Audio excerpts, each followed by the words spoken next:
Good evening. Oh, okay. We are on the right sound from the beginning. Everything is cool.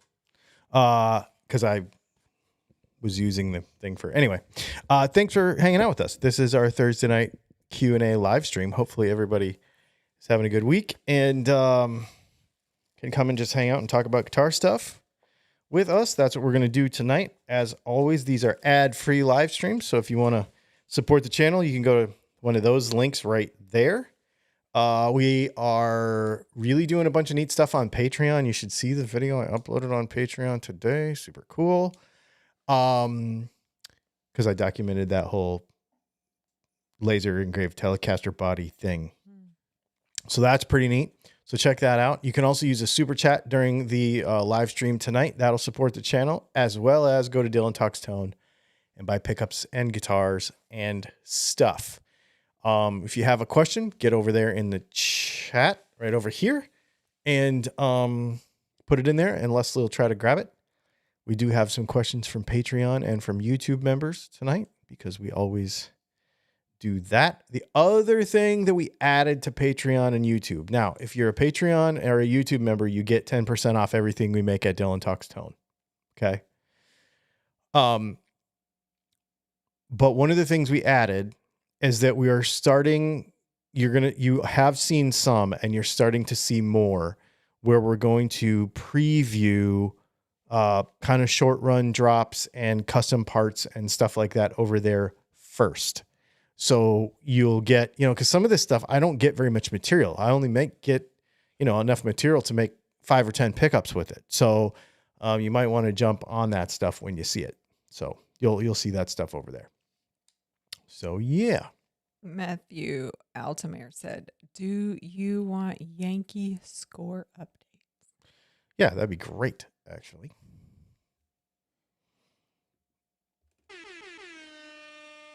Super chat from Dastardly Dave. Thanks for the super chat, Dave. He said, ad free, of course. And your telly bodies are ready to ship. I just have to put them back in the box. So, yeah.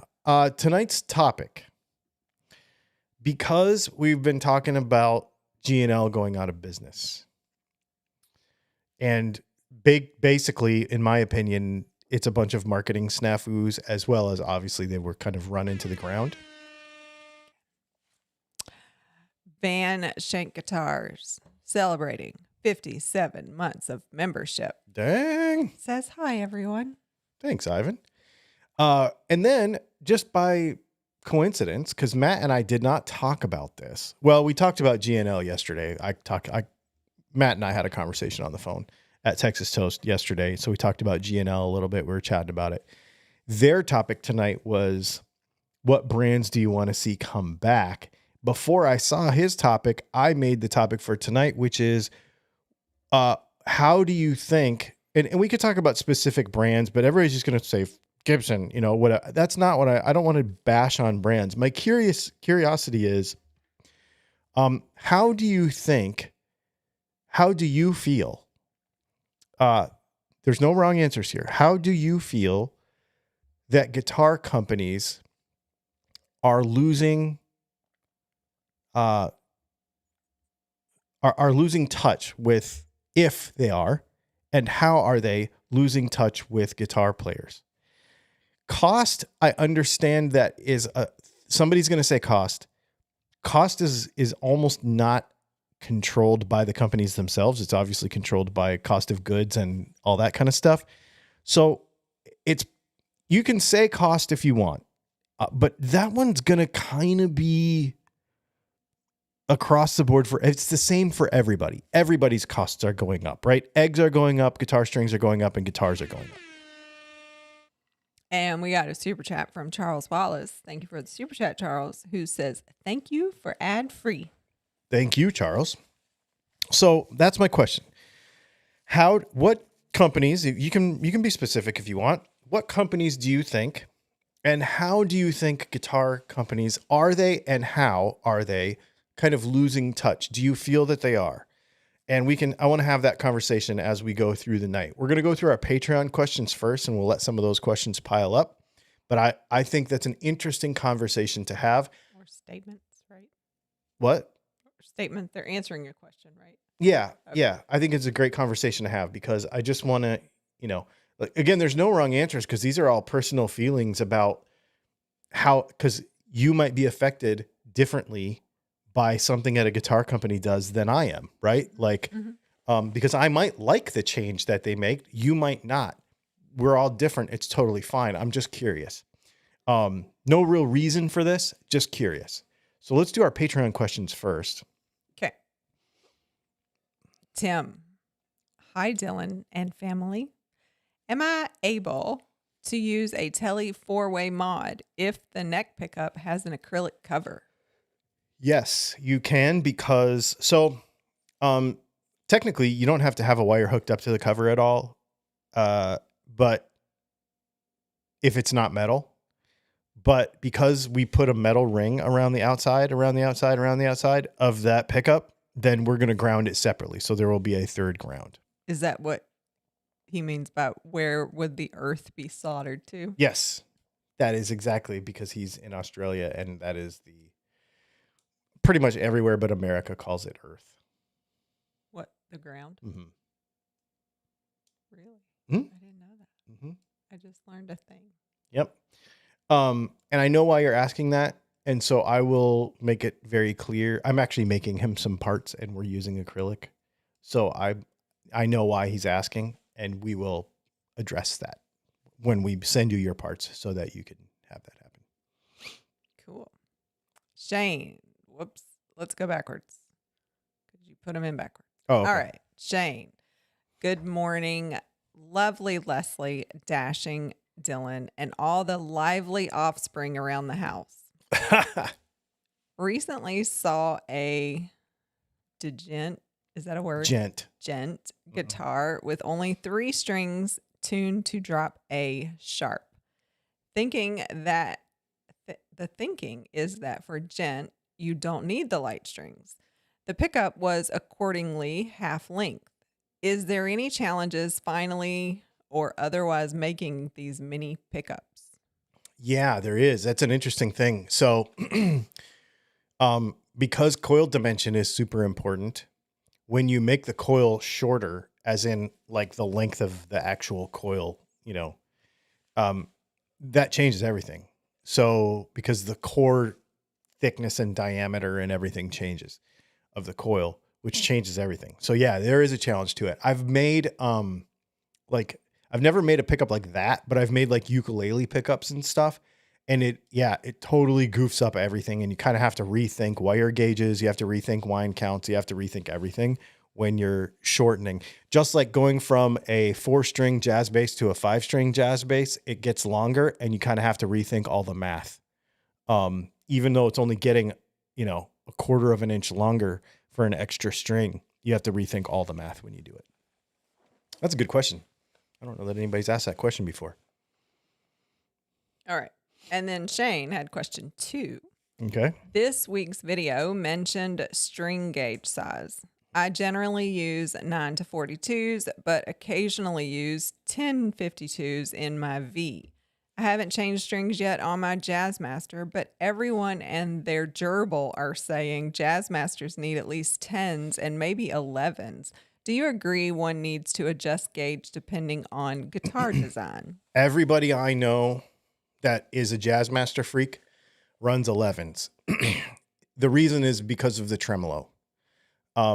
Just like a Bigsby, I like to run a 10 because the way that tension pulls on a Bigsby, 10s work perfect. I'm not a Jazzmaster nerd, but a lot of folks are. If Vinny's in the comments, he's really versed on this. Vinny's World, he's really versed on this. There's a few other guys that are in the comments that are versed on the Jazzmaster stuff, but I think they'll tell you just because of the way that tremolo works and the down pressure on the bridge and etc. That a lot of people do like 11s. And I think part of it, and I could be wrong about this, so if you know more than me, get in the comments and say so, but I think part of it is the length of string behind the bridge changes how the guitar feels. So you end up putting, because you have like that much string behind Vinny the bridge. says he runs 9s. Oh, wow. He goes the opposite direction. Okay. Well, have that conversation in the chat, you guys, because obviously I don't know, but all I know is that everybody I've ever talked to, except for Vinny, all my buddies around here, I got a bunch of buddies around here that play Jazzmasters, and they all use 11s, and they say it's because of that, the tensiony feel thing, because of that string behind the bridge and the way that tremolo travels. But that's anecdotal. I have no personal, I don't care because I don't know. I need to get a Jazzmaster. I don't have one. So I just don't know. Super chat from Rick B. Thanks for the super chat, Rick. He says, rare Thursday night visit. Not working tonight. Oh, awesome. Well, thanks for hanging out, Rick. Thanks for spending your off night with us. I mean, your night off. I know you're not having an off night because you're off. Charles. Hello, DTT family. Dylan. How do I set up a 2-point tremolo on my guitar? The high E string touches the screw when I lower it. The high E string touches the screw. Oh, okay. I see what you're saying. I saw this question earlier and did not understand it, and I literally just figured it out.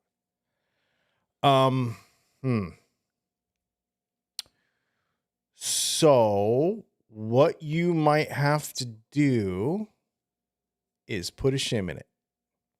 Because what that'll do is it'll give you a little bit of neck angle, and you'll jack your saddles up, and that'll get that off of the screw. I think that's right. That's what I would try. It's weird that that's happening. It's almost like you have a goofy neck pocket to neck depth situation or something. Huh. That's interesting. Then Charles, again, good evening, Leslie and Dylan. Thank you for sharing your evening with us. Different Charles. Different Charles. All right. Well, not Charles Davis again, versus then. Wallace.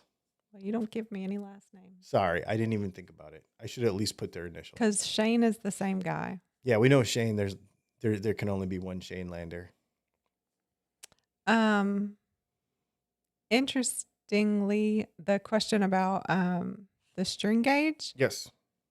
You know, A bunch of other people being like, I use 9s. Vinny said he runs 9s. Then Stu Crombie says, Mustangs I can understand. I have 11s. Jazzmaster 25 and a half inch length though. So 9s or 10s. And then Marcia Murray's like, traditional Jazzmaster saddles, the strings could pop out. So heavier gauges became the thing. With Mustang saddles, light gauge strings should be okay. Yeah. There you go.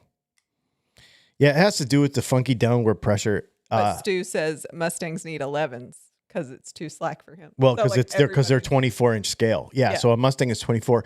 So here's another area where I would put a shim. If you have that problem and you want to run a lighter string on a Jazzmaster, like if you want to run a 9 or a 10, and I don't know if Vinny's done this or not or felt the need to. It depends how he has his tremolo and his tension set up. But one of the things and what bridge, because we were on our Patreon hangout the other night and Vinny was talking about cool Jazzmaster bridges. And one of the things that you can do is you can shim the neck on a Jazzmaster and it gives it like a degree. If you use 2 pieces of Coke box, like Coca-Cola, the box that it comes in, or cereal box, it'll give you about 2 degrees of neck angle. If you use 2 layers. So use 2 layers, put it at the back of the neck pocket, give yourself about 2 degrees. Then what that'll do is you'll bring your saddle height up, and that'll give you a harder break angle over it, and it will allow your Jazzmaster to have better downward pressure over the saddles with lighter strings. Okay, so Vinny's World said exactly what Marcia Murray says. I usually run Mustang saddles, so as long as there is enough pressure for the bridge to rock, it's okay. I knew he had some funky saddle setup because I knew So we're not talking about 2 different guitars. We're talking about a Jazzmaster with a Mustang saddle. Okay, so yes. So here's what I would say is if you have If you have those questions in the Facebook group or on Patreon, because Vinny's in both places, ask him there and he'll be able to help you, because he is, every time we have, like during our Patreon hangouts and stuff, every time we have a Jazzmaster thing, Vinny's already got the nerdy stuff. Because that's what it is with those guitars, is you don't just buy them. You buy them and then you do these little mods to make them really work good. And that's where I don't know, because I just have never really had one. I had one, but it had a Tune-O-Matic bridge with a roller because I did a Bigsby on it. So, yeah, that crazy stereo one that I built for, remember that funky stereo one with the 2 amps and all? Yeah. So that's the only one I've ever had, and it wasn't a real Jazzmaster. All right, that was all the Patreon. I bought a white Jazzmaster one time, but I only had that for a few weeks. And all right, I want to hear about this guitar brand deal, if anybody's contributed to that. T-Bone says, good evening, Dylan and Leslie. Hey. I think guitar companies are out of touch with consumers, especially my favorite brand, Fender. I'd strongly consider PRS going forward for another S-type guitar. So I want to know why you feel that way. What do you think they're out of touch on? If you care to, you don't have to, but if you care to elaborate on it, I would be interested to know. Yeah. Matthew Altamere says, I think brands need to get new guitars in people's hands somehow. Maybe show or demo days at a physical location, maybe some better marketing plans. I would tend to agree with you. I think that there has to be some sort of change associated with online sales. I think that's, in the motorcycle industry, one of the things, I'm not a Harley fan at all, but one of the things that Harley Davidson has always been very good at is doing, because typically, like most Japanese bikes, Italian bikes, well, maybe Italian bikes, most Japanese bikes, like you can't go and buy a Kawasaki and test ride it. Like you just can't. But Harley's done a real good job of that, of having those dealer days where you go out and, they sell a bunch of merch and they create a bunch of community around it. And it's a real thing. Like it's a whole thing. In fact, I just got invited to an Indian one, and because Indian does the same thing. And I think that's really cool. And I agree with you. I think with all the push towards online sales, what could brands do? Even in bigger metropolises, in the fountain pen industry, again, this is totally bonkers, different, but Pelican does the Pelican Hub every year. And you get on this, they do it in a few different metropolises like Atlanta, Orlando, Tampa, Chicago, Detroit. Yeah, and they're not even, that's volunteer based, right? Like they're sending something to somebody who's running the event. It's not like they're sending staff there, right? Yeah, yep. And you sign up for it, and then you go there, and it, some free ink is included, and there's, and it's a whole customer experience thing that they put on in various cities around. And I think that if guitar companies did that, it might draw some people. I don't know though. I don't know. Sure it would. It probably would. Guitar shows are well attended. Yeah. Yep. I mean, if Paul Reed Smith was doing one of his workshops where he comes to a guitar center near me, I'd go. I remember when Hamer did one with Gary Hoey, and you had to pay $50 to go to it. I'm like, heck yeah, I'm going to Gary Hoey. And I got like everybody that paid the $50 got a signed picture and a picture with him. And he literally just did one of his playing clinics in the front of a guitar center. It wasn't a guitar center, it was some other store, but yeah, that stuff is cool. And community too, not just the brand and not just it makes me want to buy but it does make me want to buy a Fender. I never wanted a Harley until we went to the Harley Museum. And I was like, oh yeah, this is neat. Yeah. So there is a lot of history. This is a little off topic of the question directly, but that whole thing, that whole concept does all of that, not just sells guitars, community wise and stuff. Mm-hmm. Yeah, that's good. I dig that. Tazzy Tim said mass production and no individuality in guitars make them sterile, in my opinion. So I agree with you. And you're going to hear me talk about this more because it's something I've been giving a lot of thought to. This is a product of the race to the bottom. This is a product of how many $300 and $400 guitars from China can you make before it's just boring. Leslie and I went to a NAMM show a few years ago, and we were walking around, and it wasn't very long before we're like, wait, I feel like all the guitars on this row are basically the same guitars with different names on the headstocks because they were all made in the same factory. They were all, you know what I mean? That was the last one we went to, too. Yeah. We haven't been since because it was just kind of And plus, there was nobody there. It was creepy. That's right. Like a ghost town. There. Yeah. But that's what I agree with you. But I believe the sterility and the boringness is because of the race to the bottom. I think it's a result of it. And I also think that is also partly a reason why a company like G&L goes out of business. Yep.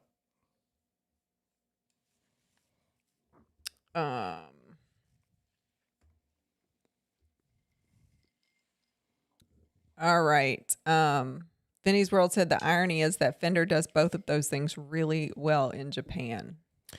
And they do it for dealers in the United States really well, but they don't do it for customers in the United States really well.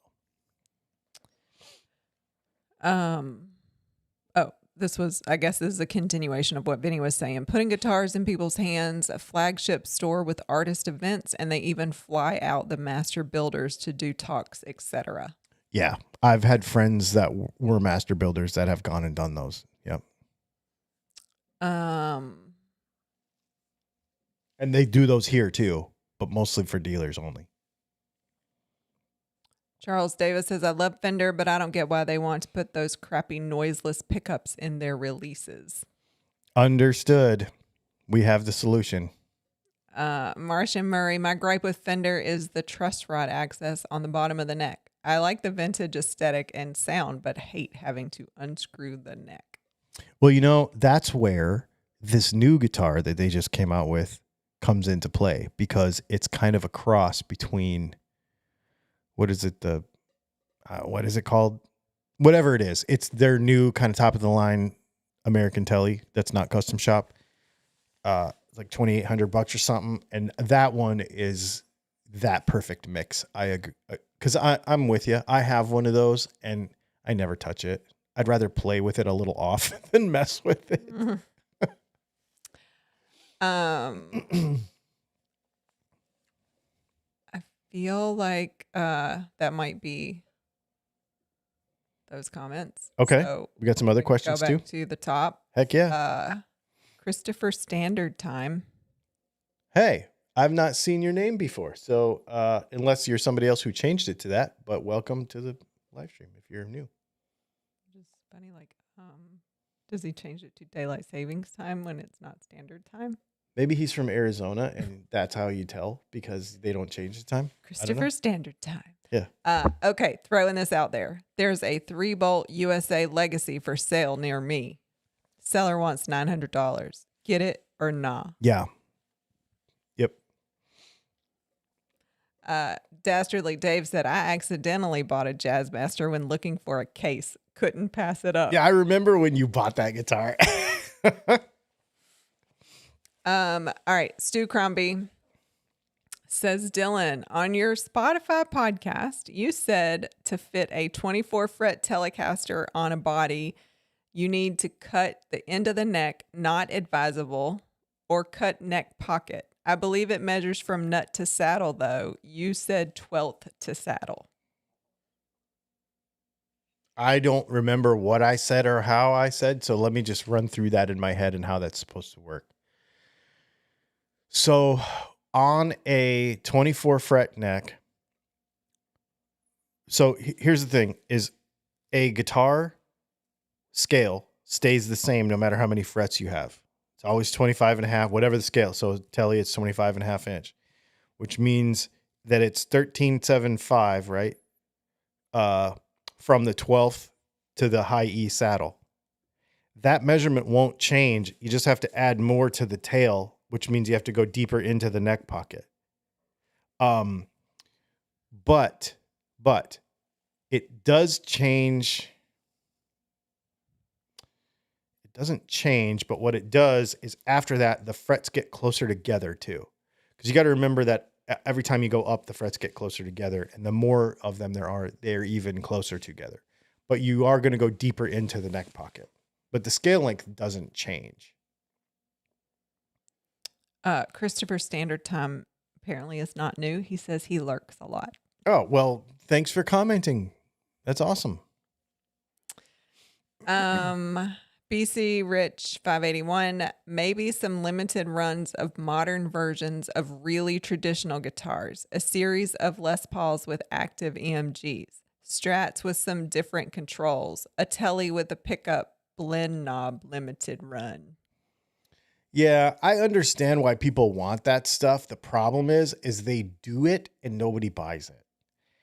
And anytime a big company wants to do that stuff, they have to do a lot of them for it to be profitable. Okay, so like let's say you're going to do different controls on a Strat. It's a bigger ship to turn. Now, if you tell me, hey, I want to order a loaded pick guard and I want a volume and a tone with no volume up next to, the top one, I want that one gone. It's easy for me because we're like a sports car. Like we can we can make little changes and do whatever we want on the fly. But when Fender does that kind of stuff, there's a lot of tooling, there's a lot of training, there's a lot of personnel stuff involved. There's a lot of cost involved in even making a small change. It is not just push a button on a CNC machine and now it does a different thing. There's a whole cascade of things that happen because then you have to be like, okay, well then now this workstation has to be jigged up to do this different shaped thing. The person needs to be trained. The workstation needs to be stocked with different parts. That's going to mess up the entire profit structure for the guitar. The length of wire that we go through for however many guitars, and then forecasting how many guitars they're going to sell. So are we going to sell 10,000 of these? Okay. Is the cost of development, which is not a small number to even make small changes, going to be absorbed and still profitable by the projected number of guitars to be sold? So there's a whole bunch of things that go along with that. That I can understand why they don't do those things. And that's also the reason why they do them in custom shop stuff first. I really like the way Gibson does this. Gibson will do the $15,000 guitar and they'll do, 100 of them. And the reason they do that is because that guitar might not actually be profitable in itself, but that's where they spend all the money. That's where they make and spend all the development costs for that guitar. It gets absorbed into that short run. And then they can say, okay, we're going to do a volume one at $3,200 or, $3,000 or whatever. And then we're going to do an Epiphone one. And a lot of that development cost kind of gets spread across this whole plan, where if you just say, you know what, let's just do a short run of a couple hundred of these, the development cost and the tooling up cost and the changing up cost and all that stuff doesn't get absorbed, and ends up not being profitable, especially if it's super nichey and they're not even sure that they can sell them all. So that's why that stuff doesn't happen. It's a complicated thing to figure out. I didn't know that company volume looks the same as fretboard top. Oh yeah, it's the same. Yeah, yep. Yeah. Just for the record. Yep. The motions were the same. So if we turn the volume off, nobody's going to know what you're talking about. It all looks the same. Are you saying my gestures are not accessible? I wasn't, but that's pretty funny. Okay.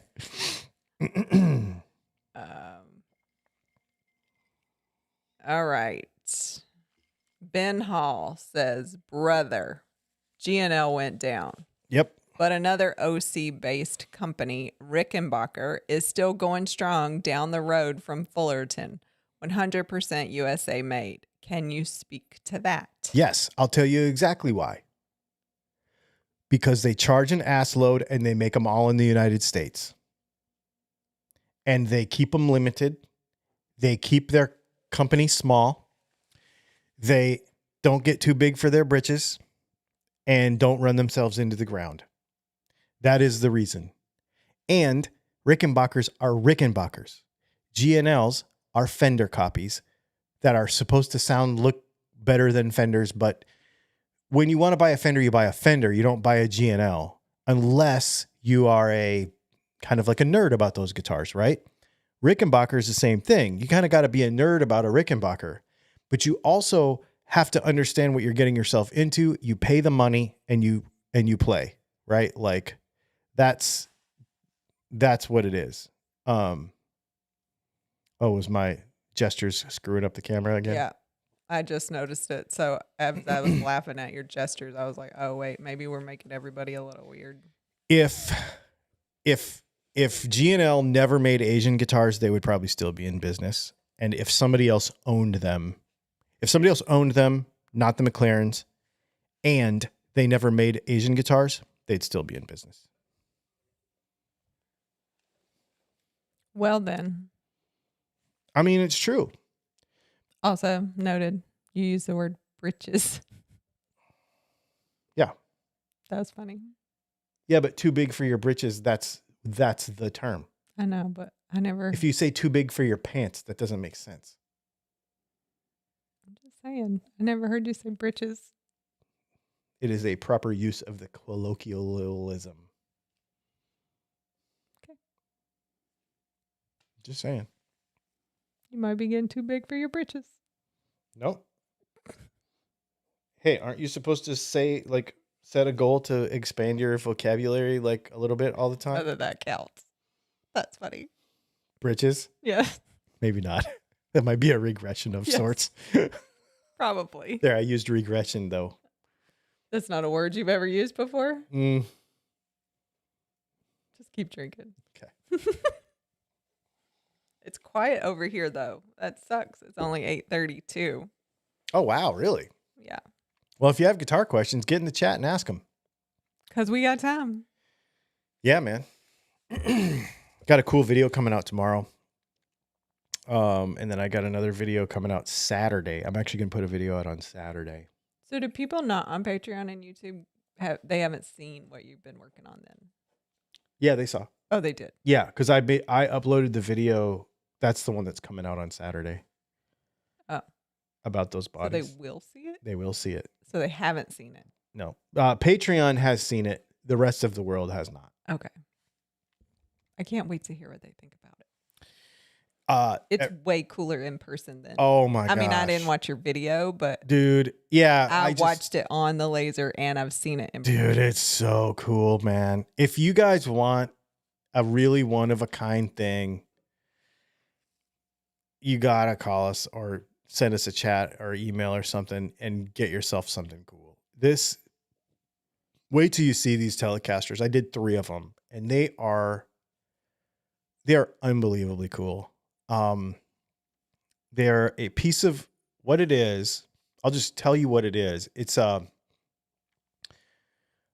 don't know the whole story, but it's a guy that Dave knows who I guess maybe he plays in a band now or something, but all through college, like this was a manila like divider in his Trapper Keeper. Probably not a Trapper Keeper, but you know what I mean? It was like a manila divider in a folder. Drew one. And he just doodled on it. Over the years, all through college, doodled on this thing and completely filled up this manila envelope divider. But it's like the ultimate seek and find too. Mm-hmm. Like you could just look at it and you're like, oh, I didn't see that. Oh yeah. That's cool. Yeah. So we digitized the image and we burned it bigger than life because the manila envelope's only, 8.5 by 11. or manila folder thing is only 8.5 by 11. So, a guitar is, I think it's like ends up being like 14 inches by 19 inches or something.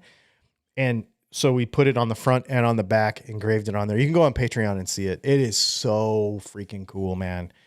It took an hour aside to burn it because it was so intricate, but it's so neat, man. Stu Crombie said the newest Spotify podcast is 2024. There's not many on there. Are you still uploading somewhere? No, we're uploading all the time. Oh, I don't know then. No, Spotify podcast comes out every week, every Friday. I don't know, Stu. We upload tomorrow. We will upload Tuesday and tonight tomorrow. So every Friday morning, I pour a cup of coffee. I go in the office and I check email while I am uploading Tuesday and Thursday of that week.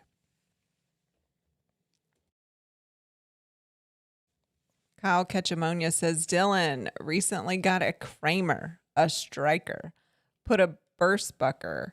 Oh, cool. But I want to put a Dylan, but Canada Post is on strike. What should I do?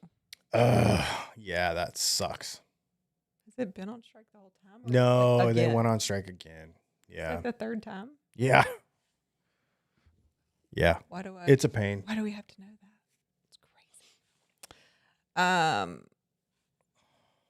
Hogman Hawk says, I'm bored with traditional guitars, but that's probably just me. I can appreciate them, but don't have me begging the wife for one. LOL. That's where I'm at. I don't have an SG. I've said that a bunch. I don't have, a proper SG. And then I'm just kind of, I don't want to say I'm kind of done buying guitars, but I don't see anything. Well, I mean, I have a list, but it's not normal stuff. I mean, actually, Matt and Chris are building a bunch of cool stuff at Texas Toast Guitars, and I really want like one of everything they're building right now. They're so cool. But yeah, just normal stuff that's coming out. I have been watching what's coming out, and I'm just like, okay, it's cool. And I feel like one of the things that the guitar industry is doing, and I'm glad for this, is that they are trying to market to people who have not bought guitars before. So let's say, like you and I, most of us here, we already have a few. But what Fender's doing right now is they're marketing towards the person who has a Squier and wants to get their first American guitar, not the person who has been playing guitar for 30 years and, might want something vintage, might want something whatever, or might be tired of the brand. So they are doing what they know how to do. Fortunately, there's enough choices out there for everybody to be excited about. So that's cool. Dog Doctor Tim says, can you etch a body that is already painted? No, because it'll burn the paint. It'll burn the paint. Yeah, it'll actually bubble it. T-Bone says, hey, Dylan, if you had $2,800 to spend on an S-Type, would it be the Fender in that price range or the Silver Sky? I mean, what's $2,800? That's a Fender. I don't know. Let's keep talking and I will figure it out because I don't know that there is one in that price range, but let's see. I love my Silver Sky. I really do, but it depends what you're going to use it for. And here's why. If you're going to play dirty, which sounds hilarious, then got to buy a Fender. Let's see, $2,000 to $3,000 on Sweetwater right now. There's nothing else to talk about, so we're just going to listen to you think. All right, so the American Vintage 2 is $2,400. That would be the guitar I would buy. Over the Silver Sky? Yep. I would buy the American Vintage 2. It's $2,400. They have a 61. Let's see. The American Ultra 2, I don't like those pickups, although I would change the pickups anyway.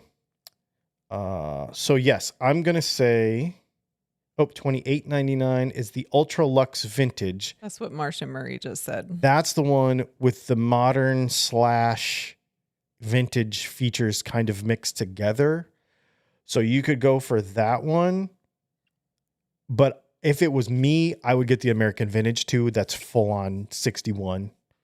But that's because I'm a vintage guy about that stuff. Vinny's World said, at that price, get a TTG daily driver when available. Well, that's also true. That's also true. Yeah. I would, if I had $2,800, I probably wouldn't buy a Strat. But if you want a Strat, because you need a Strat, then if you're going to play clean all the time, you can't go wrong with a Silver Sky. It's so good. But I just don't like the pickups that much when you play them dirtier. So that's what I would say about that. T-Bone says you don't have to spend all of it. You can buy the guitar and take Leslie out to dinner. Oh, well, yeah. See, that would be $2,400 and then a new pocket knife and dinner. I was going to say, I'm a really cheap date.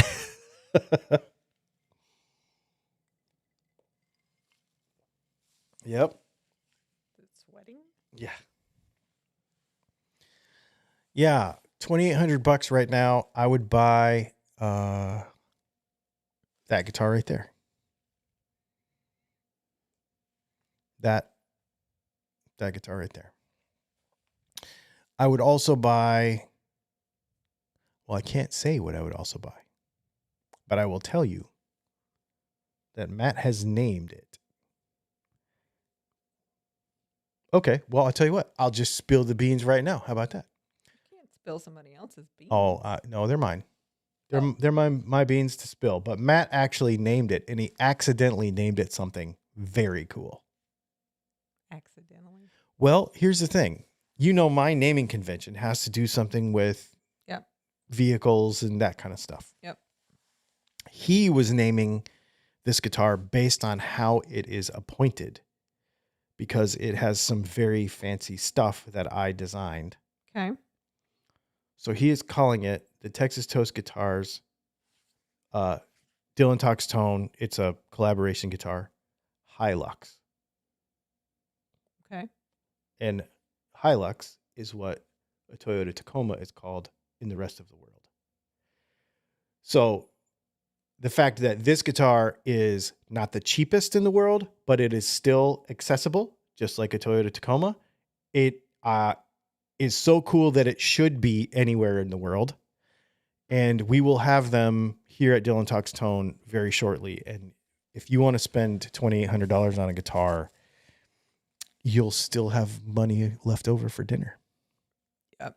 And Brianna would be upset if you're advertising another guitar when she wants to. Yeah, she wants to sell that one right there. Yep. And support her current ventures. That's right. She would appreciate a deposit in her account. Exactly. Because it's just FYI, when that guitar sells, I'm not keeping any of the money. That's all going to her. So, yep. All the profit from that guitar is going to her because she's been working hard and doing all the work. So, yep. But yeah, we have a new guitar coming. It's going to be awesome. I haven't even seen it yet. I know what it's going to be, but I haven't seen it yet. So I'm excited.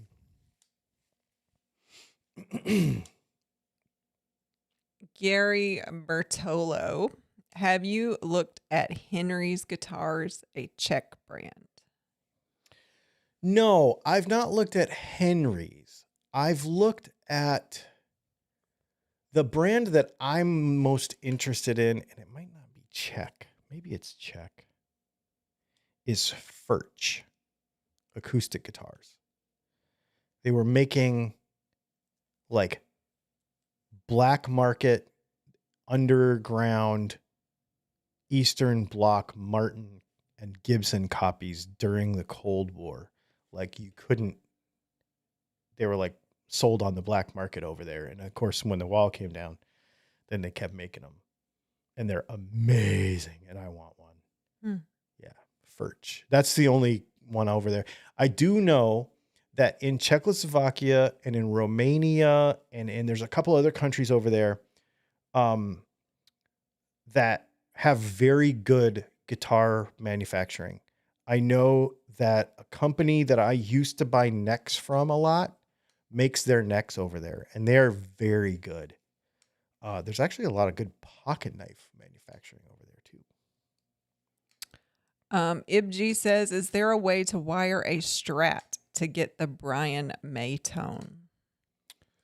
Yeah, you just have to wire it out of phase. You could do that. You could put like 3 micro switches on it and do that whole thing. Yeah, you could do that with a Strat for sure.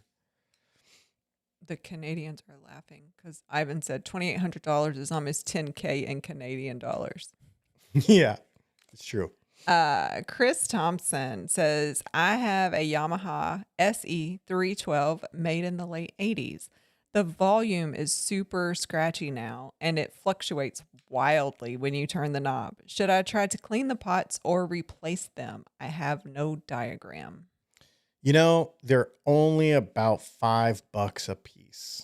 And I would imagine that you could $6 a piece. I can imagine that you should be able to find a diagram for that online if you Google it, because there are Yamaha nerds everywhere. Ivan says clean them first. I mean, sure. If you spray some deoxit in there, that's what Dastardly Dave just said. It'll get you a little further. You know, it might put off the inevitable for a little while longer. But if it's already cutting out and stuff, and the age of that guitar and the quality of those pots to begin with, you might spend more on a can of deoxit than you would on a pot. Because I think a can of deoxit's $12 or $15 now. That's funny. Yeah. I'm glad you said that too, because I was looking at Dave's comment. I was like, who is Deoxit Chris? Like, what? Huh. But then you said it, and I was like, oh, yeah. He's telling Chris. But I didn't know what that was. I don't know what that product is. It is an electric contact cleaner / lube. It's very similar to like a gun cleaner. So it's like brake clean and oil mixed together. It's weird. It works really well. But the biggest thing is that it cuts the corrosion out of there and any, So yeah, you could do that and it would maybe kick the can down the road a little. Look at all my colloquialisms coming out tonight. Okay. It's vocabulary growing. Keep drinking.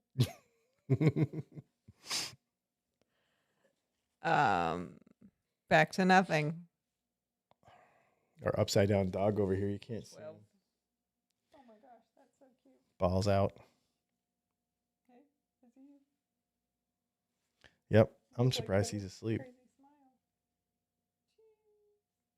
Yep. Upside down dog. Let's see. What else? We're doing a bunch of neat stuff. We're doing a bunch of neat stuff right now. Making a bunch of neat stuff. A bunch of neat pickups. Brianna's on vacation this week, so I'm flying solo in there, but we're keeping up. It's working out.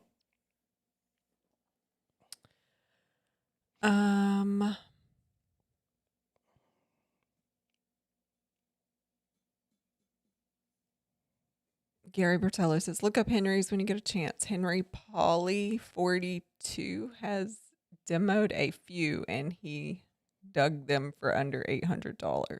Oh, wow. Wow. Okay. And he digs them? I don't know. Dig or dug. Yeah. Oh, that's cool. Interesting. I was thinking about that the other day. Like, one of the things that's been on my mind is, obviously you and I were talking the other day about like 65% of the people that watch this channel are not subscribers, right? 65.1. I checked it the other day. I don't think we talked about it, but I heard you say that on your podcast. Yeah, and if I've had a conversation with you about, Oh, yeah. just kind of reaching out and bringing more people into the community, and thinking about like if I started, and I'm not saying I'm going to because I can't really afford it, but if I would start reviewing products, what would I even review? You know what I mean? Because I'm not going to review junk. You know what I mean?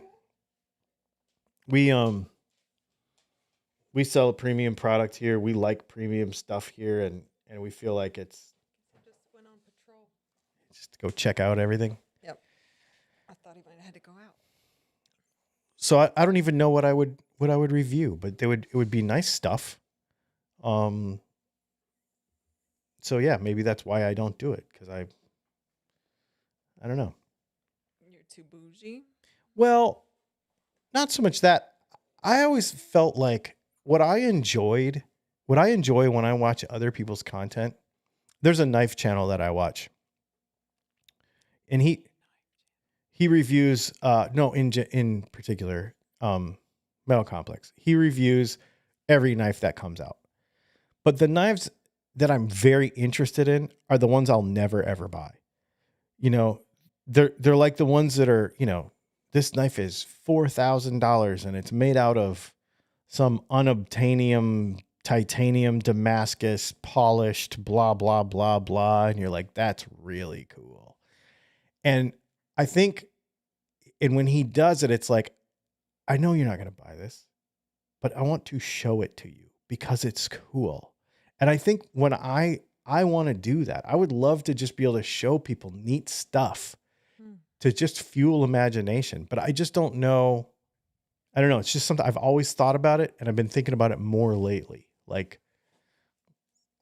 especially in guitar land, more premium guitars, more smaller builders, more I don't know. I'd really love to dive into that some more. Maybe we need to interview some more on the podcast. Probably would be part of it, but yeah, I think that would be really cool.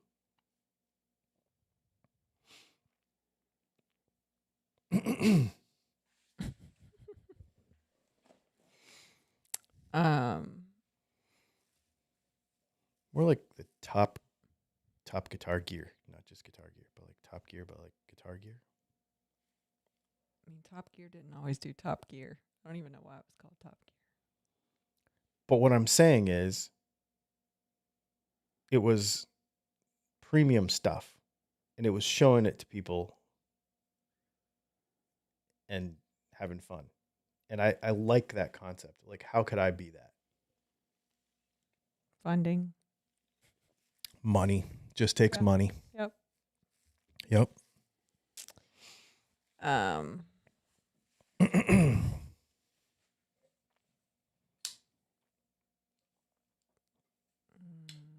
Matt Sanders said you need a Stig. Yeah.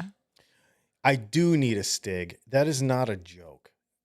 It is so hard. I wish I could have somebody really good that played guitar, really, really well and lived right down the street from me. And I could call him and be like, come on over and shred this so we could make a video. It's something that I think about all the time. I do need a Stig. You're right. Oh, that's what he said. A Stig guitar player to show off your pickup. Yes, I agree. Stu Crombie said live feeds on all videos.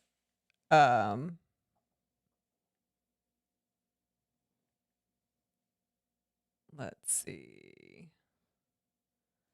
Well, we do the live chats on all the videos when they first come out, and I really like doing that. I have to take time out of my day every day when the videos come out to sit there, but I love it. Like having this chat going for even just normal. Said, let's get everyone live on a Thursday at least once in 6 months. What is that? Live feed all on video. Like a Zoom hangout. He does that once a month. Yeah, we do that once a month on Patreon. Not on Thursday. Not on Thursday. It's the last Monday of every month. Yep. And it is super fun. Ask the folk. There's a bunch of folks here that are in that, and it's really fun. All right, I'm going backwards, so I need to scroll back up. Benny's World said there's so much neat stuff that was released in that European Guitar Summit. Yeah. Doc Silton said, I could think of something in the double cutaway junior with hand wound pickup that you could review. Yeah. Dastardly Dave said it's hard to filter out the crap reviewing. Hawkman Hawk says, I like when people review out of production stuff too, especially odd or cheap stuff from the past. Not all the time, but once in a while. Speaking of that, before you move on. Okay. If you see, can we make a folder in our email that is junk that we won't review, that we get asked to review all the time, but that we can put it in that's not trash? Yeah. Because I want to make a video about that. Because not a video, but like maybe we'll talk about it during a podcast, or maybe we'll even do it during the off-topic hour here. Okay. And just go through look at all the crap we get sent to review all the time. Yep. Because I think a lot of times people don't believe me that I'm like, what we do review is a small percentage of the stuff that we say no to. And it's just kind of wild, the stuff that we get. And I thought it would be a fun conversation. So we need to save those for a while, and then we'll do a video about it. Benny's World said deep dives on pickups you don't make would be cool. I've thought about that too. Yep. That's a more affordable thing to do too. I could probably get Sweetwater to send me a bunch of stuff. Because we have the guitar for it too. Because we have the Somnium to do swappy stuff.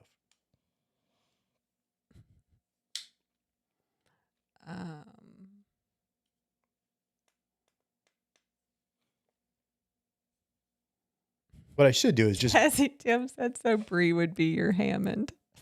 Oh my God. She would be so offended. She'd be so mad.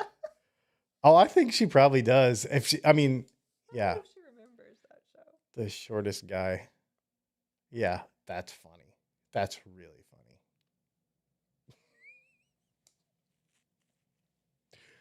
That's really funny.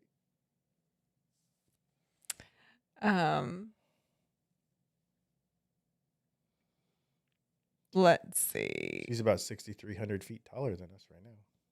Ibg says, don't be offended, but don't you think putting your pickups in a lower than average guitar would be a more significant difference than in an already good guitar?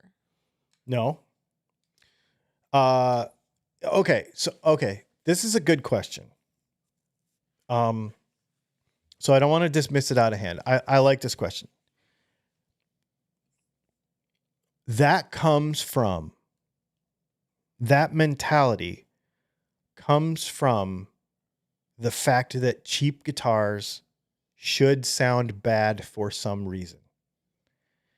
And the reason they sound bad is because their pickups are bad. It's the only reason. If a guitar is set up well, you could have a $300 guitar set up well, and it can be okay. It can work. But I can make a good guitar sound good, and I can make a bad guitar sound good. If the pickup's bad, the good guitar is going to sound bad too. So, to your point, I could take, this is the video. I just thought of it. We could take a cheap guitar, like a $200 Ibanez Geo,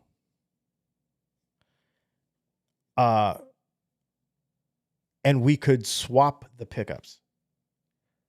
So we could take my good pickups out of a Texas Toast guitar, put them in the same exact pickups, put them in a cheap guitar, put the cheap pickups in the expensive guitar to prove that the expensive guitar would sound like crap, no matter the quality of the rest of the guitar. Because that's what would happen. So my point is, there's no point in doing it that way, because that's and I understand why you say that, because people would perceive it, well, the guitar is $1,000, $3,000 guitar, so of course it's going to sound good. Yeah, but it wouldn't if it had crappy pickups in it. I mean, even Matt and Chris will tell you that. Even Matt and Chris will tell you their entry point guitars have cheap pickups in them because they know you're going to replace them. And that's how you save money, right? So and knowing that the sound of that guitar can be improved with better pickups. And that's why they offer the upgrade to our stuff. So cheap guitar, expensive guitar doesn't matter. You could put a slow engine in an expensive guitar, an expensive car, and it's still going to be slow. It's the same thing. Stu Crombie still clarifying his request. He said the Patreon is a great thing, but for us to be live to the world once a year, that'd be cool. Be funny to the world. Yeah, I understand that. There's risk there. Doc There's says, risk. so would you be Clarkson or May? Well, I don't drive slow. You don't drive slow either, though. So we wouldn't have a James May, actually. Personality-wise, I would be James May, though, because I'm not a jerk. I couldn't be Jeremy Clarkson. Oh, I could be Jeremy Clarkson. I know you can. I couldn't. James May can cook. That was a good show. James May can cook. That James May goes to Japan thing and all that. Yeah, that stuff was good.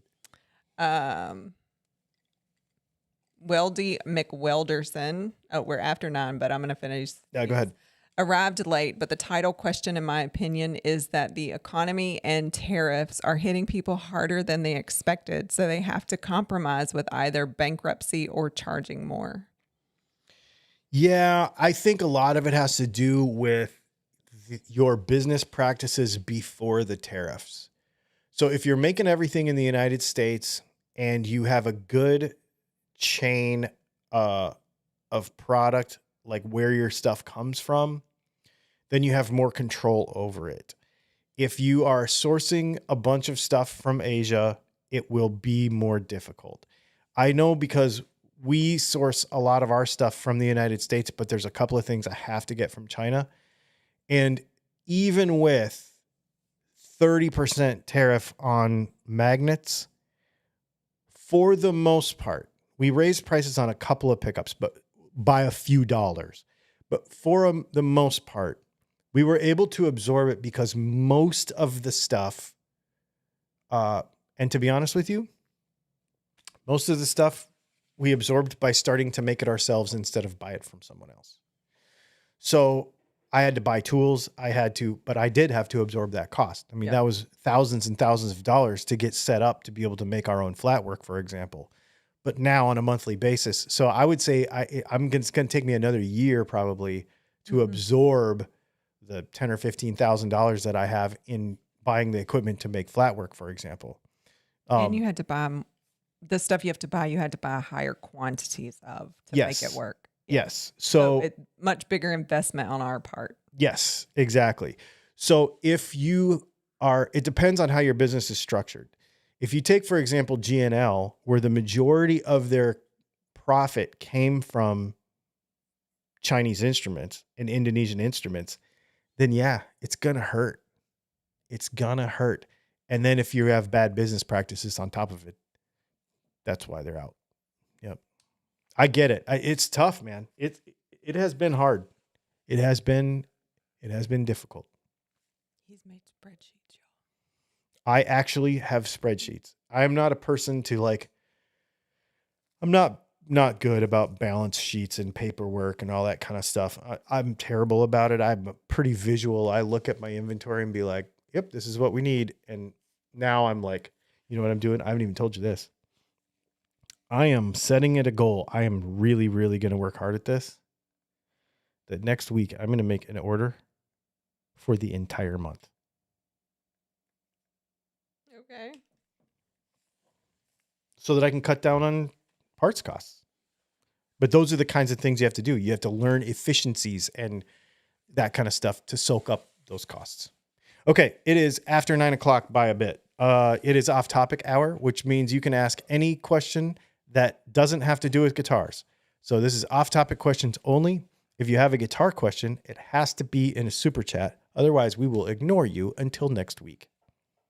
And you have to come back and ask it again. And you have to come back and ask it next week. Because I'm not holding it. Correct. So if you have any questions about anything besides guitars, throw it in there. I think we have one from Patreon or YouTube. Oh, I blocked it. Whoops. Wait, how do you move it? Okay. Tim, off topic. How's your grandson doing? I mean, how's your grandson going? Where's he going? Well, that's probably how they say it in Australia. How's your grandson going? He's crawling, He's crawling now, right? babbling, eating real food, He's teething. learning how to chew. Hmm. Super I cute. saw the video of that the other night. It was hilarious. He's like Yeah. gumming. So teething, a little fussy right now and a little congested, but it's going good. Cool. It's doing good. Yeah. I haven't seen him in a few weeks. So she goes down and sees him every week, though. All right. Let's see. Off topic. Ibji says, are there YouTube channels that you stop whatever you're doing and watch?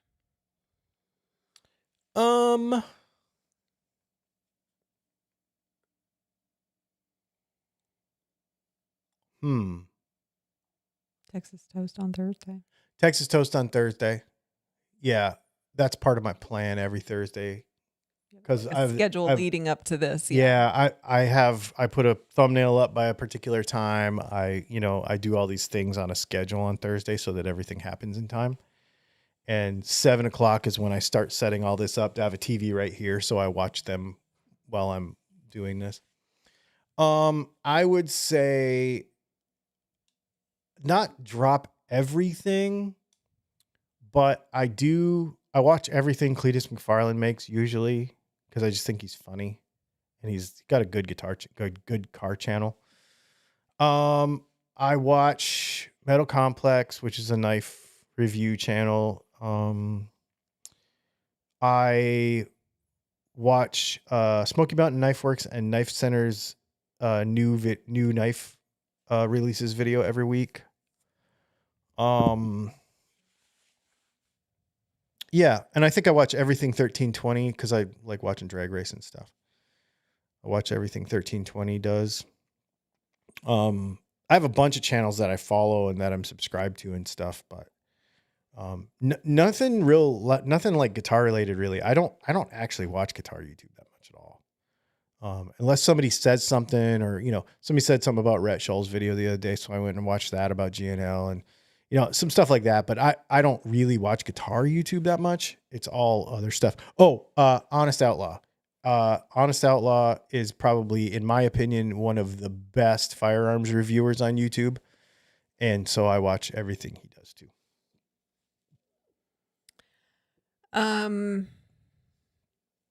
Oh, let me get this super chat first. Super chat from Tazzy Tim. Thank you for the super chat. Tim, he says, sorry to go into off topic time. Do you like lights in hollow body with F-hole? Heck yeah. He likes lights everywhere. Everywhere. Thank you for the super chat. If I didn't say that, I can't remember now if I said that or not. Matt Sanders says, I have a business question. So it's not really guitar related, but a business question. Cool. Does your business have seasons like Christmas buying, or is it fairly stable throughout the year? It's fairly stable. It does follow the normal rules that J months all suck. Yep. So June, July, and January all suck. Always. It's not to say we don't survive, obviously, but those are the worst months. I don't know what my best months are. I would say the fall going to Christmas is good starting like right now because more people are watching YouTube for review kind of stuff and that. So, you're going to see a lot of top 10s. You're going to see a lot of best ofs. You're going to see a lot of that kind of stuff. And people are, going to start getting into the holiday shopping thing. So YouTube traffic is going to go up. And so that will help our business because all of our advertising is YouTube. So, yeah, I don't know that it helps sales though, because we don't have a lot of gift purchasers. Most people are buying for themselves. That's true. We don't do a lot of gift sales. Right. Yeah. So that's So I don't think we're affected. and to be honest with you, December sucks. Yeah. Because all the dad bods are like, I can't buy anything until after Christmas. Right. Yep. Agreed. So that December is kind of hard on us too. Ugh, I didn't even think of that. It's coming. Yeah. So, but viewer wise and stuff, it's better. And that works over, especially with evergreen content, that works to push us through some of the slower months. So it works out. It all kind of, evens out really. Doc Siltonen, have you seen some of the Grind Hard Plumbing Company videos? No. That sounds terrible. I don't know what that is. I don't either. Vinny's World said, will we ever see an attempt at the water bottle knife challenge? I don't know what that is. I don't know what that is either. Whoops. After Cop 47 said, hit the thumbs up button. It doesn't hurt and it won't hit back. It does help. I'm looking up this water bottle knife challenge thing. Yeah. Will we ever see an attempt? Dun, dun, dun. Sounds ominous. Vinny didn't strike me as a challenge guy. Like I know Vinny. Whatever. Sorry, Vinny. I don't know if I'm seeing the right thing. Oh, the water bottle. Is it a flip deal? I don't know. I'm going to have to look into this. Water bottle flip knife throwing. Yeah, I'm going to have to look into this and figure out what the right thing is. Send me a link on Instagram or on Patreon or something in the chat. Okay, so Weldy McWelderson says, watch Grind Hard if you like cool fabrication stuff. I feel like you have to be very, very careful if you're searching for that, though. Yes. That sounds questionable. Okay, so it looks like what they're doing is they flip a bottle towards the knife backboard, and then they throw a knife and try to stab the bottle into the backboard. That looks like it's fun. And of course we have... Do you have to do it yourself? Like you have to do both? Yeah. Like throwing clays? Yeah, like that dude that throws clays. What's his name? Oh, man, we watch this guy on YouTube sometimes because I'm shopping for a shotgun right now. And he throws the clays with his hand. He throws them up and then shoots them right away. And he's like super fast.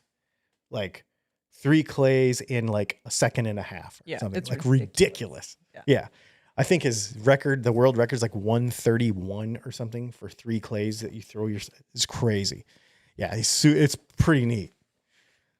Yep. No, he can. Yeah. And what did he do? He did like up, down, upside down. And remember that? Yeah. He threw 3 clays and he went from the waist, the shoulder, and then upside down. Yeah. And he did it. Yeah. It was crazy. He threw them himself. And the idea was to throw them himself, get 3 separate shots, individual clays before they hit the ground. So he throws them like this and goes boom, boom, boom. Yeah. And it was crazy. Yeah. Yeah. I love that trick stuff. I think that's neat, man. Not just in firearms, in anything, you watch like McCaskill do crazy stuff on bicycles. He said he's just talking about cutting through a stationary PET bottle, not the flip. Oh, I don't know about that then. I mean, all my knives could do that, so I don't know what that is. Yeah, I think his knife would like slice my finger off. Yeah. The throwing it against the knife throwing backboard would be fun though. Have to set up a camera and try that. I don't know. I haven't starting to do trick shots like those. That's probably how you can get some views. What's that? Start doing dumb trick things. I haven't thrown knives or axes at all because it's been so hot, and now it's like really nice out. Yeah. So I should start throwing some more. Yep. Yeah.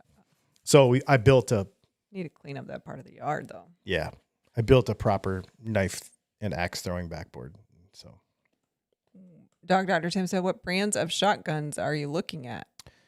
I don't want to spend a bajillion dollars, so probably like a Beretta A300 or like the Beretta A300 Ultima, or what is it? Is it a Remington SX4?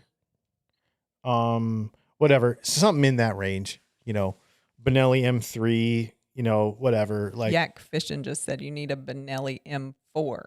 Yeah. So I'd like to get a Benelli M4. That's what I really would like to have, but I just don't know if I want to spend that much money. But I probably will, because then if you have it, then you have it, Chris Thompson says, now that they have been legal since May, have you tried a FRT and an AR-15? So I have not, but the last time I was at the range, the guy next to me had one, and he had a good one. I can't remember who made it, and it would not work.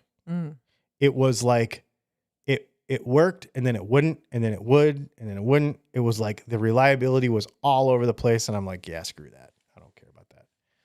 I can shoot fast enough. And to be honest with you, I mean, some of that stuff is like, it's like, what's the point of it, really?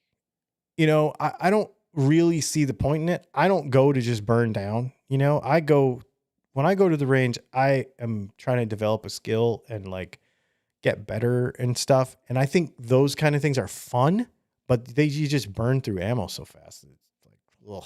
So it's not really my thing. 45 cents a trigger pull. Oh, did I get this off topic one over here? I don't think I did I? Yeah, you did. I did? Yeah. What was it? How is the Mallard doing? Yeah. Yeah, just kidding. I remember now. Yep. What else? You got a new bracelet? I did. I like this company a lot. They make the best guitar straps. And that's what made me get it, because I was like, I really like their stuff. They don't have any kind of affiliate thing. I wish they did. They do every time I share on Instagram, though. They'll share my stuff on Instagram. They're pretty cool. They're from Oregon, I think. Doc says 5280 Armory has full auto rentals if you want to try it out. Yep. Lots of fun. Yep, I know. Yeah, I just can't afford it. It's too expensive to shoot. Matthew Altamere said Yank score 1-0, 2 on, 1 out. Bottom of the fourth. Oh, geez. It's a slow moving game then. What else is going on off topic? Let's see. Where are we in the world this week? I don't feel like anything's going on. I've just been busy. Singapore, maybe? Formula One schedule. I should know this already, but yeah, it's Singapore. That's what I thought. Singapore is tomorrow. First practice is at 5:30 in the morning. Practice 2 is at 9 o'clock. Cool. So I will sit in the office tomorrow and make pickups and watch Formula One practice. Yak Fishing said, what's your favorite beer and whiskey? Whiskey. I don't really have a favorite. I drink a lot of, no, I don't say I drink a lot. What I keep around here is bourbon more so. But like a Tennessee whiskey, I don't really keep that around that much. My favorite bourbon to just have around is Jefferson's. or Blanton's if I can get it. If I have a scotch around just to drink, it's going to be Talisker. If I have a beer around just to drink, it's going to be probably some sort of IPA that's very hoppy. I mean, off the top of my head, just a normal, just to have beer in the fridge, like a Bell's Two Hearted is going to be, that's just going to be a beer, nothing special, but just a beer. And that'll be good. He said his favorite whiskey is Knob Creek. Oh, yeah. Yep. I get that. Yeah, I think I'm out of most stuff right now. I'm just kind of, I don't buy it very often because I actually don't drink it very often.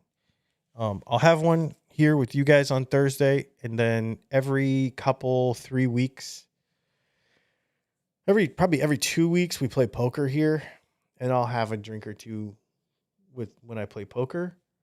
But other than that, I don't really drink that much. And then what'll happen is it'll go forever and ever and ever, and I'll forget what I have or what I don't have, and then I'll go down there and there won't be anything. I feel like that's what happens. Is like all of a sudden everything's gone, and you have to re-up everything. Yeah, yeah. How that happens. I don't either. Because I guess because I just don't pay attention and I don't drink that much. So, yeah, that's probably it. I just like when stuff tastes really good. And I like experimenting with stuff, but I just don't know. I'd rather spend my money on other stuff. Spending money on consumable things is sort of a waste to me, unless it's like really fun. Like, I don't know. FU says, I like my beer like I like my wife. Bitter. LOL. That's funny.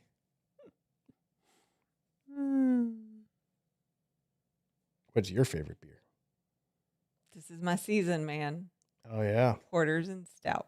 Mm-hmm. Preferably with chocolate in them. Mm-hmm. Yeah, what's that purple can stuff? Young's Double Chocolate. I haven't had that in a long time. Uh-huh. Preferably nitro. I really like nitro too. Ooh, yeah. And another easy drinking beer that I don't get to have very often is Boddington's in the can with the nitro widget. I've seen that in a long time. No, or Tetley's. I also really like Tetley's. I've never tried that. We've never found that. Man, I love Tetley's too. Yeah. We should get, I was thinking about that the other day. Like, I don't know that I've ever, one time I've drinking out of those fancy cold beer glasses I had to have. Oh, they're awesome. I never buy pretty beer to put in. They're awesome, man. They work really good. I want a different setup. I need to reorganize. That's my next project. Yeah. Oh, the fridge? The freezer. The freezer.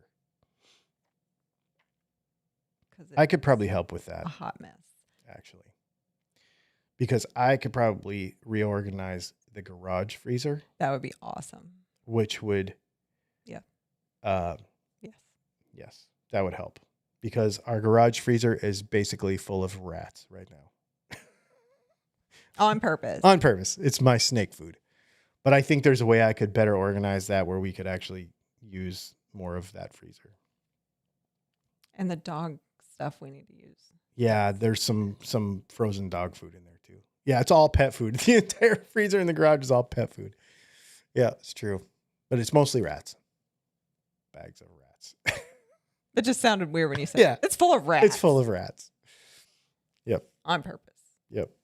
Sean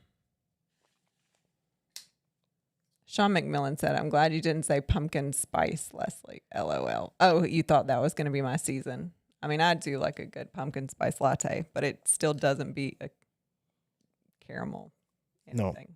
No. Or mocha, anything. Yep. Or cinnamon. Yep. I could do without pumpkin. Ooh, cinnamon. I love cinnamon. Is this the season where you walk into Kroger and they have this smelly cinnamon thing? Not yet. That's usually closer to like Christmas. Oh, is it? Okay. The cinnamon The big brooms. cinnamon broom thing, and you walk in Kroger and it's like, smells like cinnamon. Smells lovely. Dastardly Dave said he likes draft Yingling. I don't know know if I've ever had it on draft. No. Yeah, I have. We've had I it used to get it in a tons. pitcher. We used to get it in the pitcher. We used to like $4.99 pitchers at the Highlander when we played there. Yes. I used to play at this bar all the time, and that was like the only good beer they had there. And so pitchers of Yingling. That was. Yak Fishing said Guinness extra stout is my norm. Yeah, I'll drink Guinness if I can't get anything else I like. Guinness is usually at a lot of places. Probably, only thing you can what's get the other right one? now. Murphy's is good. Murphy's Irish Stout is better than Guinness. Yeah, but you can't find that everywhere. I'm talking about I guess I think about it in restaurants. We haven't been to a good store with beer selection lately. We should do that. I don't know where that is though. Yeah, the It's package like the shop. big one. The package shop by the tracks. By Domino's. They have a good beer selection. Mm-hmm. That's where I got that stuff the other day. Interesting. Mm-hmm. Yep. I was thinking, what's the big one on the other side of town where you like go in a whole separate store to go to the beer section? I've never been in there. Oh yeah. We always go to the liquor side. Yep. I don't think I've ever been on the beer side. Yep. You know, when they got buggies at the liquor store. Yeah. Exactly. What was that one place we went? Was it in Illinois somewhere? It had to be in a place where it was liquor stores and beer stores. Like you had to go to a separate place, but it was like as big as a Walmart. Yeah, we took video at there. Yeah, it was. We ate lunch huge in the parking lot. No, we ate lunch in a restaurant. Oh, and then that's it was right. like, wait, we have to go in there because it like said it was the biggest something. It was huge. Yeah. Yeah, and they had everything. And we bought something because I remember I asked the chick when I was checking out, I was like, can I take like a picture? And she was like, yeah. Like, yeah, it was huge. That was probably one of the bigger places I've ever been in. we were. I don't remember where that was. Yeah. It was somewhere we stayed a long time. Was it? Yes. I don't know. I don't remember. Man, we have traveled so much. I don't remember a lot of that stuff. I remember doing it. I just don't remember where. Oh, that's so sad. Were we in the big motorhome or the little one? The big one, because we were in the Jeep. Okay. Yep. I don't know. Man, that's crazy. We ate Thai food. Yep. I don't remember where it was. But somebody told us to eat there. So we were somewhere where there was people we knew. Huh. All right. And it wasn't Michigan because Michigan's weird about liquor stores. So it had to be, it might have been Illinois. It might have been, I don't know. I don't remember. I remember doing it, but I can't remember where it was. Man, we have traveled so much. It's so funny that you just can't even keep track. I mean, we're talking about liquor stores, so it's not that important. Hawkman Hawk said, I'm a wuss. I drink Angry Orchards and pretend I'm drinking beer. Oh, so if you drink Angry Orchards, then you should try, if you can get it. You probably can't. Where is he at? I forget where he's at. But Atlanta Cider Company. I don't like cider, but good. that stuff is good. Yeah, I've got a couple of those left in the fridge from. You might have one left because I drank one. Did you? Yeah, that stuff's good. Ooh, Sean McMillan said, I have a local orchard that has fresh pressed cider. When I can get it hot, I want cinnamon in it. That sounds delicious. So we go to a place. That's another thing we should do again. We go to a place in. Where is it? Tennessee. Is it in Tennessee? Are you talking about the other cider? Yeah. That's in Tennessee. I don't even know. I'm like, I know that place. We've been to it a bunch of we times. have a couple still. Yeah, we still have a couple. Actually. Yeah. Oh, Yak Fishing said he's already got the cinnamon broom where he's at. That's awesome. It's just funny, the funny markers of what season it is. Yeah.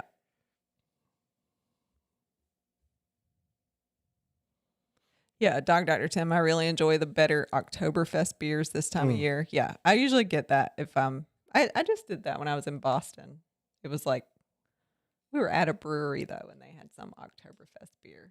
And Boston's really good about Oktoberfest. I was like, yeah, let's do that.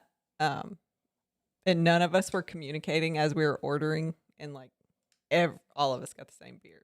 There's like a list this long, and we all got the same beer. That's I was pretty like, funny. that's hilarious. Yep. He's in Eastern North Carolina. Okay. Eastern North Carolina. You could probably get Atlanta Cider Company then. Yep. It's a white can. It's not that far away. The pomegranate one is really good. Mm-hmm. Was that the pomegranate? Was it pomegranate? They do have pomegranate. That's not it. I know, you got the it. plain one. Yeah. They do have it over there, though. And they have I haven't tried do they have a rose one now? I haven't tried that yet. Anyway.